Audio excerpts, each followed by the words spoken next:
नमस्कार दोस्तों, तूली the vlogger में आप सबका फिर से स्वागत है। दोस्तों आज मैं आप लोगों को बताने जा रही हूँ कि दीपावली के अगले दिन ही सूतक काल के साथ साथ आपको सूर्य ग्रहण भी देखने को मिलेगा। और साथ में मैं आज आप लोगों को सूर्य ग्रहण के दौरान आप लोगों को क्या करना है वो बताऊंगी, उसका टाइमिंग क्या है वो भी बताऊंगी।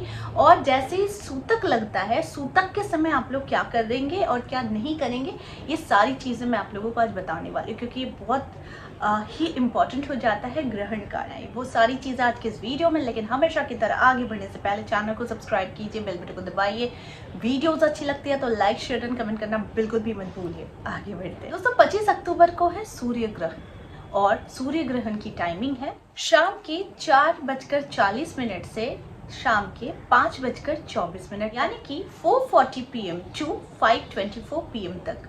ठीक है, तो इसके हिसाब से 12 घंटा पहले से सूतक शुरू हो जाता है। तो यानी कि ग्रहण लगने के 12 घंटे पहले, यानी सुबह के 4 बजे से, दीपावली के दिन जब आप नेक्स्ट डे जब आप उठेंगे मजे करके, अगले दिन तो आपने पूजा पाठ किया, मस्ती किया, दीपावली की पार्टी की, सब कुछ किया, लेकिन अगले दिन जैसे ही आप उठते हैं यानी 25 अक्टूबर को, उस समय सुबह के 4 बजे से सूतक काल लग जाता है। तो सूतक काल जब लगता है तो क्या क्या करना चाहिए, पहले मैं सूतक की ही बात कर लेती हूँ। सूतक काल जब लगता है तो मंदिरों में या फिर आपके घर के अगर मंदिर है तो उस समय सिर्फ आप साफ सफाई कर सकते हैं, पूजा पाठ उस समय नहीं करेंगे। ठीक है, तो ध्यान रखिएगा कि सूतक काल में आप कोई भी किसी भी तरीके का पूजा पाठ नहीं करेंगे।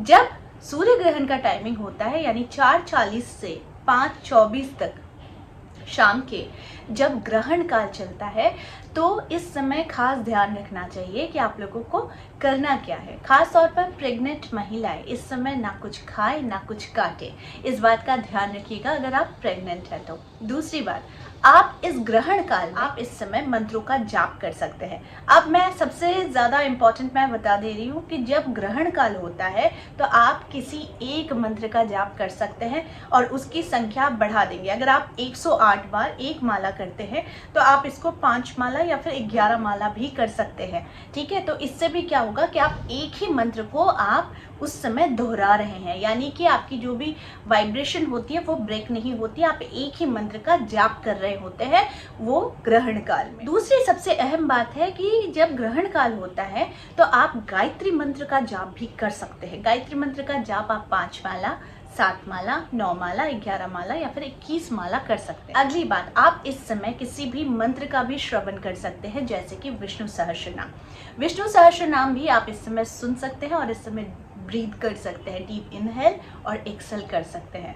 तो ये समय का प्रयोग भी आप इस तरीके से कर सकते हैं। अगली बात जो आप लोगों को ध्यान रखनी है कि इस समय किसी भी चीज का हो वो ना करें, बल्कि तुलसी पत्ता होता है वो आप पहले ही तुलसी पत्ता घर में लाकर रखें। और लगने से पहले अगर आपके घर में खाना पका हुआ है तो आप चाहते हैं कि वो नष्ट ना हो, क्योंकि ग्रहण का प्रभाव पड़ता है, तो वो खाना नहीं खाना चाहिए, या फिर आपको ग्रहण काल के बाद खाना पकाना चाहिए। लेकिन सुबह का खाना अगर बन गया होता है तो आप एक काम कर सकते हैं कि पीने के पानी में भी आप तुलसी पत्ता, खाने में तुलसी पत्ता डालकर, एक एक पत्ती को डालकर आप रख सकते हैं। तुलसी का पत्ता रखने से क्या होता है कि ग्रहण का प्रभाव नहीं पड़ता है और जो भी उसकी नेगेटिव एनर्जी होती है वो तुलसी पत्ता ले लेता है। तो इसीलिए आप इस समय में तुलसी पत्ते का प्रयोग जरूर कीजिएगा। जैसे ही ग्रहण काल की समाप्ति होती है, आप लोगों को सबसे पहले घर की शुद्धि करनी होती है, और वो शुद्धि होती है गंगा जल के छिड़काव से।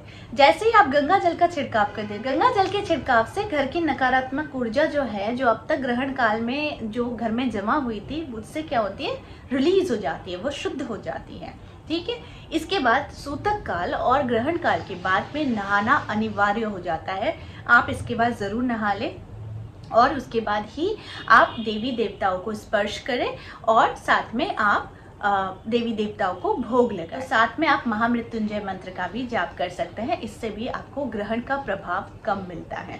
अगली बात जो मैं आप लोगों को खास तौर पर कहूँगी, जैसे ही ग्रहण हटती है, ग्रहण के समाप्ति के बाद आपको घर में घी का दिया ज़रूर जलाना रहता है जब आप गंगा जल का छिड़काव कर लेते हैं, क्योंकि ये जो ग्रहण होता है इसका बहुत ज़्यादा असर हमारे जीवन पर पड़ता है जब हम किसी भी कार्य को करते हैं या फिर उस समय खास तौर पर, क्योंकि वो ऑलरेडी जैसे सूर्य ग्रहण लगता है ना, तो वो अमावस्या की तरह दिखने के हो जाता है पूरी तरफ। दैट मीन्स वो एक नेगेटिव एनर्जी का प्रभाव होता है। तो इस समय में आपके घर में भी जमा एनर्जी और ज़्यादा जो होती है ना वो सक्रिय हो जाती है। तो आपके द्वारा किया गया कोई भी कार्य जो हो सकता है वो विपरीत आपके चला जाए। तो ऐसा शास्त्रों में भी है, विधान है कि आप इस समय में किन्हीं चीज़ों का उपयोग नहीं कर सकते। जैसे कि आप खाना नहीं पका सकते, जैसे कि आप कोई चीज़ को कटिंग नहीं कर सकते, स्पेशली प्रेग्नेंट लेडीज़।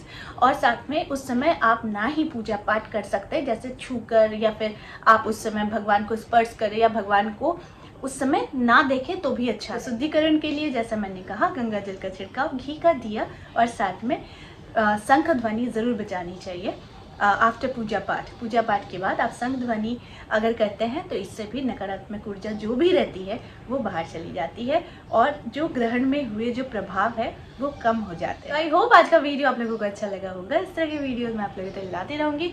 आज के लिए बस इतना ही, फिर मिलेंगे एक नए टॉपिक के साथ। तब तक के लिए आप सबको मेरा प्यार भरा नमस्कार।